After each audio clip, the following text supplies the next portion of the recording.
మహాసభల లక్ష్యం. విజయవాడలో ప్రపంచ తెలుగు రచయితల 6వ మహాసభలు ఈ నెల 28-29 తేదీల నిర్వహణ. యువతకు అధిక ప్రాధాన్యం. మండల బుద్ధ ప్రసాద్. తెలుగు భాషకు వెలుగులు అద్దడమే లక్ష్యంగా ప్రపంచ తెలుగు రచయితల 6వ మహాసభలు నిర్వహించనున్నట్టు మాజీ ఉపసభాపతి ఎమ్మెల్యే మండల బుద్ధ ప్రసాద్ తెలిపారు.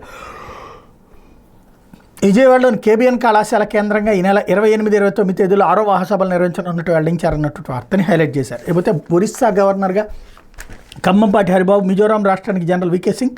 మిజోరాం గవర్నర్గా ఉన్న ఆంధ్రప్రదేశ్కి చెందిన ఖమ్మంపాటి హరిబాబును ఒరిస్సా గవర్నర్గా కేంద్ర ప్రభుత్వం నియమించింది. ఆయన స్థానంలో కేంద్ర మాజీ మంత్రి జనరల్ వికే సింగ్ మిజోరాం గవర్నర్గా బాధ్యతలు స్వీకరించబోతున్నారు. కేంద్ర ప్రభుత్వం మొత్తం 5 రాష్ట్రాలకు నూతన గవర్నర్ నియమించింది. 3 ఒక రాష్ట్రం నుంచి మరో చోటకి బదిలీ చేయగా 2 కొత్తగా నియమించింది. ఈ మేరకు రాష్ట్రపతి కార్యాలయం మంగళవారం రాత్రి పత్రికా ప్రకటన విడుదల చేసింది అన్నటువంటి వార్తని హైలైట్ చేశారు. థియేటర్లో రేవతి మరణం నాకెవరూ చెప్పలేదు.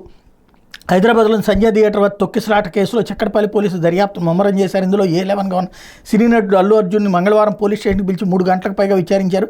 వివిధ అంశాలపై ఆయన ప్రశ్నించి వాంగ్మూలం నమోదు చేశారు. ఈ ప్రక్రియ మొత్తాన్ని వీడియోలో చిత్రీకరించారు.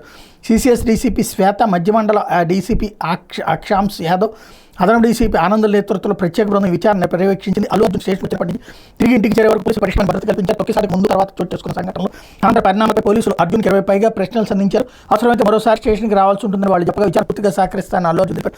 సంజయ్ థియేటర్లో పుష్ప 2 బెనిఫిట్ షో సందర్భంగా సినీ నటులు ర్యాలీకి అనుమతి ఇవ్వలేని విషయం తెలియదని ప్రశ్నించారు. థియేటర్ యాజమాన్య విషయం తన దృష్టికి తీసుకురాలేదు. అర్జున్ బదిలించినట్టు సమాచారం. 40-50 మంది బౌన్సర్లతో వచ్చి ప్రేక్షకులు నెట్టుకుంటూ లోపల ప్రవేశించడమే తొక్కిసాటి కారణమైందంటూ